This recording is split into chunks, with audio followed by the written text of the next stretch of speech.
Hey everybody, welcome back to Gooseberry Homestead. Reba here, and I'm sitting down at my table outside. I got the garden. I love this time of year, you guys, because I can sit under my patio and it's not too cold outside, at least most days, because now we're into May. Okay, today's May 4th, so yeah, it's really awesome. So I'm sitting out here. We had a lot of noise today because the maintenance guy was next door. He mowed the lawn, and I got to meet his lovely wife, and so that was really nice. So I got to talk with them, and then I did a video this morning, but I haven't uploaded because I got to splice two videos together because I showed my beautiful face in it.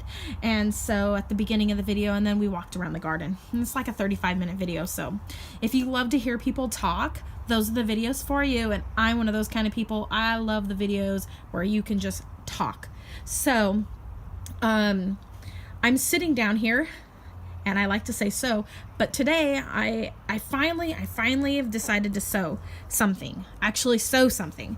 And I brought out my serger and I set it up, but I set it up right around the same time they were weed eating and mowing and using the blower to get all the grass off of the little patio area, or at least the little slab over here. So it's mostly cleanup. But out here, I have some of my fabric boxes outside. So if you've seen those in the videos, that's what they are. I don't have them in my garage. I left them out here all winter long, and no pests got into them. They had the lids on them, so there's no water on them. Nothing's moldy. I've already checked through all the bins. Everything looks really good. And I've decided I want to use the majority of everything that are in I can't talk. I'm trying to talk too fast with you guys. So I'm trying to create some things from what I have in these boxes, whether it be something I started to make, or repurposing it and turning it into something else. So kind of, in a sense, upcycling. I've got a lot of jeans and stuff that my kids used to wear, and I don't think there's any jeans in any of these that'll fit any of them anymore. But I was thinking about even using that and upcycling them and turning them into something cool. So I'm thinking about that. And I've been thinking about getting back into custom boutique children's clothing design, and as well as doing my gardening. And now that I've gotten my anxiety under control with my gardening, I feel like I could get back into designing clothing. Now, when I say custom boutique, I used to create children's clothing on eBay, and I would sell them on eBay. And my seller ID was called Oililla, so OILILLA. Then I had my other channel that I've mentioned here on Gooseberry Homestead, which is called Lilla Dolce. And I have the two Etsy accounts, one Oililla and one Lilla Dolce. And I don't have the website anymore for Oililla because it just expired this sometime in the last year. I'm thinking probably November, and I didn't renew it, which means it's probably floating around out there. But I still have my Etsy shop, and that sort of thing. So I started out with that back in 2007, you guys, and I also started my Lilla Dolce, which was my crochet patterns. And so I do have a lot of sales on Etsy, and I had a ton of sales through eBay as well. Guys, I've had over 2,000 sales, and basically 100% feedback, except for the one last person who bought something from me, and they tried to lie and say that I misshipped something. They were trying to say they'd had a house fire and they had broke a bunch of their cast iron, and they tried to say that the item I sent them was the broken item, and in fact they'd actually lied about that, and they had posted, they'd sent me a picture of their broken item that happened in their house fire. So I knew better. But I have one negative review out of thousands of people who have purchased from me. So I try to do my best when I ship something, and make sure, and to have one person out of thousands of people leave me a negative review really says a lot about me as a seller. And I took a long break during the last 8 8+ years, almost, I'm wanting to say it's been a little bit longer than 8 years since I was doing the custom boutique designing. And so I've been thinking seriously about getting back into the children's designing, but maybe focusing in on possibly, I keep thinking a bunch of different things, you guys. I keep thinking either the children's clothing or designing wrap skirts or something like that for adult women. And I just can't decide. So if you guys can think of it, I would love to hear what you guys have to say about it. Anybody who comes across my video here. What do you think? I've really been contemplating getting into like quilt blocks, but not actually making quilts, and incorporating that into clothing. So let me know what your thoughts are on that.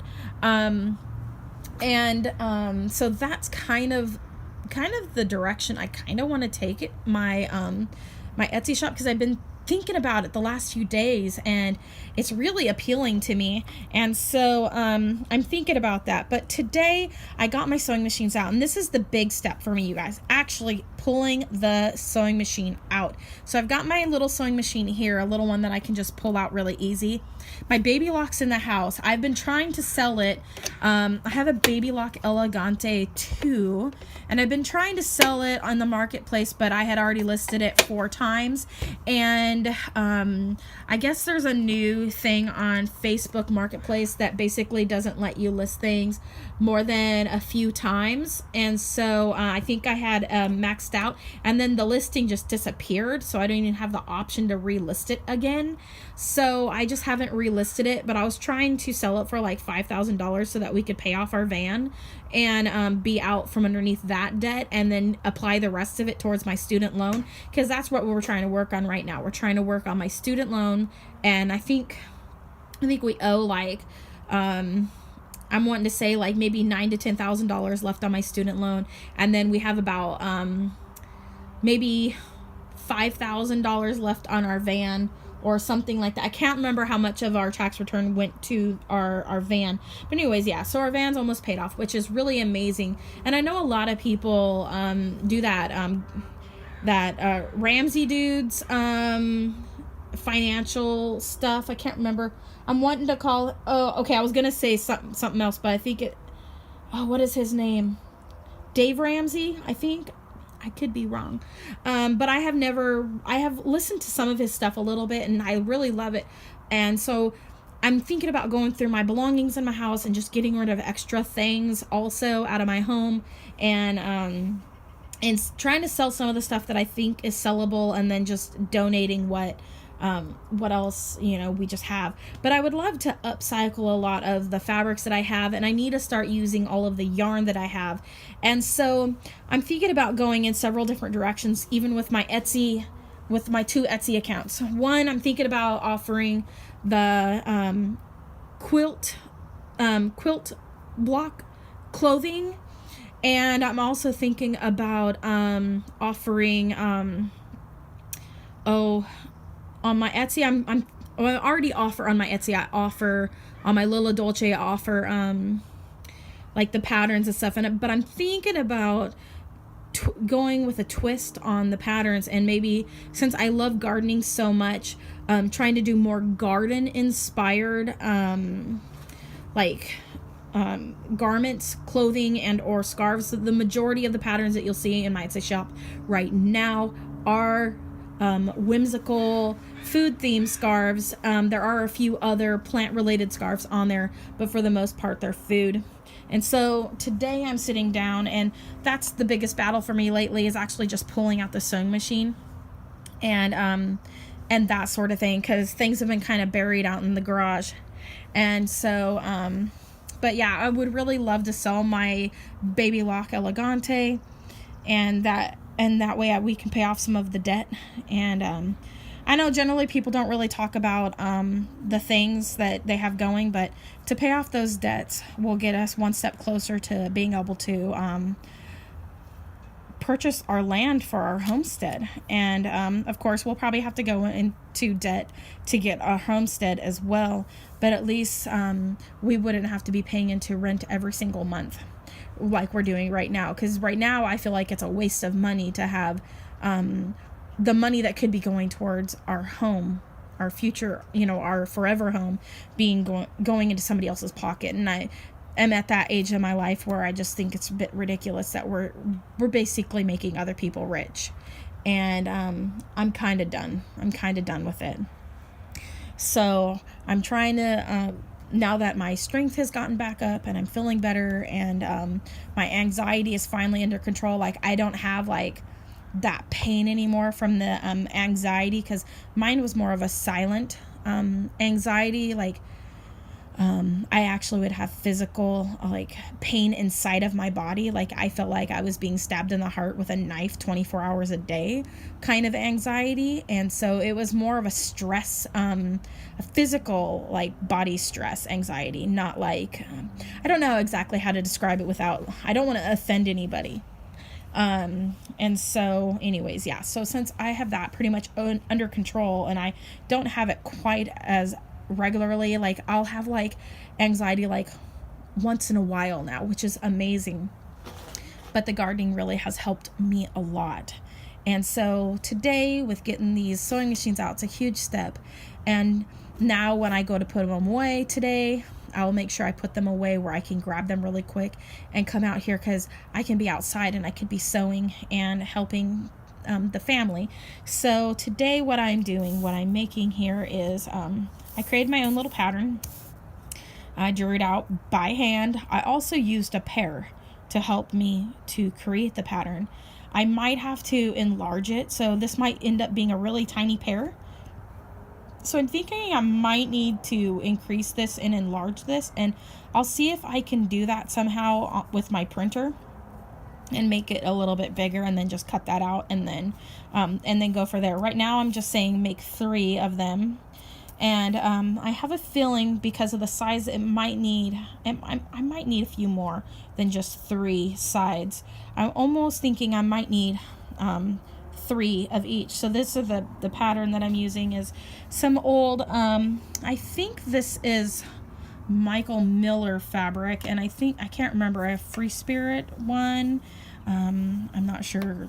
The salvage normally has like a little thing that tells you the type of fabric it is, but these are quilting fabrics that I'm using, so they're a high-end, like $8 a yard type fabric. So I don't know, but I'm thinking about this is probably going to be a little small pair, but I'm thinking I might list them on Etsy for $10 a piece. So when I'm done with it, I'll post it to Etsy, and I'll post this one in my Lilla Dolce Etsy shop for now, and because I primarily like to list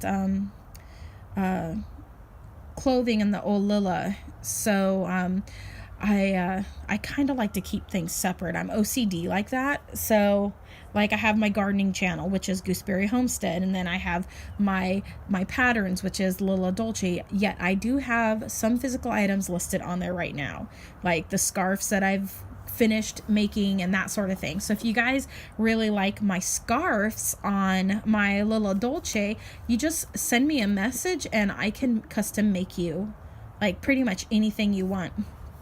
And I do charge by I use like a calculator that lets me know how much it costs for the fabric. I basically know how much it costs for yarn if I have to go to the store to purchase. But it's I charge by the skein, so I add that in. If I have to go to the store, I add that in, and then I times it by I can't remember exactly, but I'm underpaying myself, to be completely honest, with the amount of time that it takes to create something. Minimum wage here is $15 an hour, and I couldn't imagine charging somebody $15 an hour when it takes me close to almost 3 days to make a scarf. I think that would be like, I don't think people want to pay $300 for a scarf. So yeah, so I charge by the material, and then I generally times that by 2. and then I just, you know, will add a couple, like I'll add like $10 or something like that. I can't remember exactly how I was doing it, how I was coming up with my figures, but there is a Etsy calculator out there on the web that helps you to determine a price, and that's what I've been using, so it's a little bit more fair, and I don't really undercut myself too much when I list something for sale. But I have been posting some of my scarves for pretty cheap on Etsy. I'm talking like $25, you guys, for a scarf. And I've only had one sale of the actual finished scarves in the last, well, since the beginning of the year. And it would be amazing if I could have more sales, because then that could really, really help my family. But everybody's watching their pennies these days. So I'm just trying to find ways to make money, and that way we can get out of debt and actually have my dream come true, which is not to be renting anymore. I mean, I would be happy with almost anything now. I would be happy even buying a piece of property that is the size that we're renting right now, if that's the case. But yeah, kind of at that stage in my life where I'm basically done with all of it. So anyways, let's see. I just have a standard serger over here. Nothing super special. It's a very old Baby Lock Airjet threader type one. It's just I've used it so much that it's just nice and old. But I love it. It works. I need to clean it out though. I can clean it. I don't have to take it to a place. People don't realize machines are really easy to clean. Just gotta make sure you do it right. But yeah, I'm not gonna take it in. I can buy blades and that sort of thing online, and I can replace the cutter blades myself. I also worked at a sewing machine center for many years, so yeah. This little machine though, my neighbor just gave me a sewing table that had this in it. And it's a Kenmore 12 stitch, and I recently saw somebody selling a 24 stitch that is very similar to this one. I think it was a couple years later. I think it's a couple years later after this one. This model was made in between 89 and I'm wanting to say probably early 90s. I saw an old JCPenney, or no, Sears wish list catalog that had this in it, and they were selling for about $200 back then. So technically, by the little number on the back of this sewing machine, it is it is a what do you call it? Oh, it's a really popular brand. The Kenmores. Oh gosh, I'm forgetting. It's the name is eluding me, but it's a very popular sewing machine nowadays.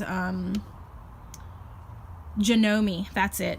It is a Janome brand actually, with the Kenmore brand name on it. So technically I've got myself a little Janome sewing machine, and it actually sews very, very nicely. Here, let me see if watch it acts up while I'm doing it, you guys. So let me see here if I can hold it and sew. Am I that talented? Oh my goodness, let's see. This is scary. So I'm probably going to need to make more of these, and I'm thinking about just alternating these two fabric prints because I think they look cute together, and I think they would look cute as a pair. As a pair, as I've got two of them, they are a pair. So basically what I'm going to do is I'm going to just put that there. It's not very even. Let's see. All right. So technically I really kind of need to hold that down. Do I have it on the right stitch? Let's see here. Let's make sure I got a straight stitch. All right, so let's see. And there's little knobs under here, so it's on a straight stitch, and then we are at a stretch. So I don't want it to be a stretch stitch, so I'm going to bring it back this direction. Wait, don't have you in the right spot, you guys. So this is the stitch length, and I want to put it in between 2.5 and 3, so about right there. Okay, because the 3 is over here and the 2 is over on this side, so I'm going to put it right in the center. And then when you want to do the stretch stitches, which are these bottom ones, you want to move it over to this little arrow that I just moved it from. There was this little arrow on this little part here. And so I had to learn all about this. And then you have to put it on 0 right here to use the buttonholer. And I was very surprised. It was probably one of the easiest buttonholer machines I've ever used, ever. Way better than Husqvarna Viking. Because I worked at a Husqvarna and Foth dealership in Oregon many years ago, and yeah, that was a very interesting job. Let's just say I was expected to know a lot right off the bat, just coming in to the sewing machine world, and then basically I had to read a lot of things. I had to take a lot of things home and learn them and then come back to work. So, I mean, I loved it. It was a really great job, but it was a little bit demanding in that respect of making me learn everything right off the get-go. But I was young and I was able to do it, so I don't want to complain too much. All right, so let's give this a shot. Let's see how this looks.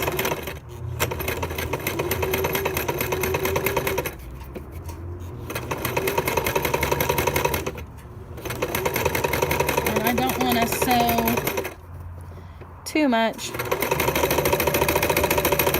That's not the greatest, you guys, because I'm sewing one-handed. So let's see how that looks. And it does have a little little thread cutter right there, which is nice. Oh, I've got black thread on the bottom. I forgot to put the orange bobbin in. So I'm probably going to rip this out with my seam ripper after we're done with the video, and then we'll see how it looks. So it's got a nice little curve to it. I'm definitely going to need more than let's see, I'm definitely going to need more. I'm going to need a couple more, but I mean, you can already kind of see the pear shape forming, so maybe that's not too small of a pin cushion. It's littler, because here's my little Mary Engelbert, or whatever her name was. I got this at Joann's Fabric like eons ago, you guys, and I loved it because it had little polka dots all over the fabric. And I got this so many years ago. I've been using it for over, I think I got this back when I worked at Joann's Fabric, which was like 2005, something like that. Yeah, I'm trying to think. Yeah, 2005. Holy cow, time flies. So anyway, so that kind of gives you a perspective about how big it's going to be. So I don't think that's too small. What do you guys think? So anyways, I'm going to go ahead and cut out a couple more, and I'm going to rip this out, and then I will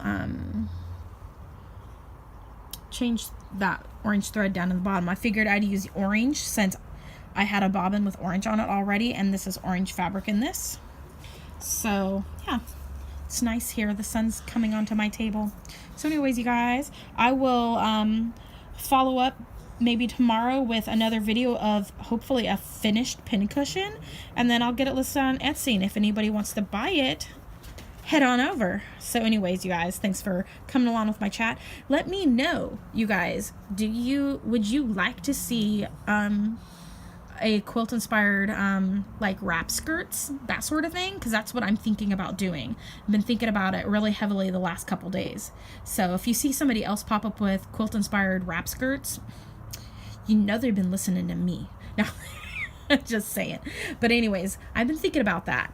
And that way, maybe something that's more adjustable for more sizes, and will like a one size fits basically all, because right now I'm a plus size. So if I can make something that can fit, say, a small frame, and I have a dress form that is a size 2, if I can make something that fits me and my dress form, then that would be amazing, you guys. So anyways, comment, like, and subscribe. Click that bell button. As always, have a wonderful day, and God bless. Bye.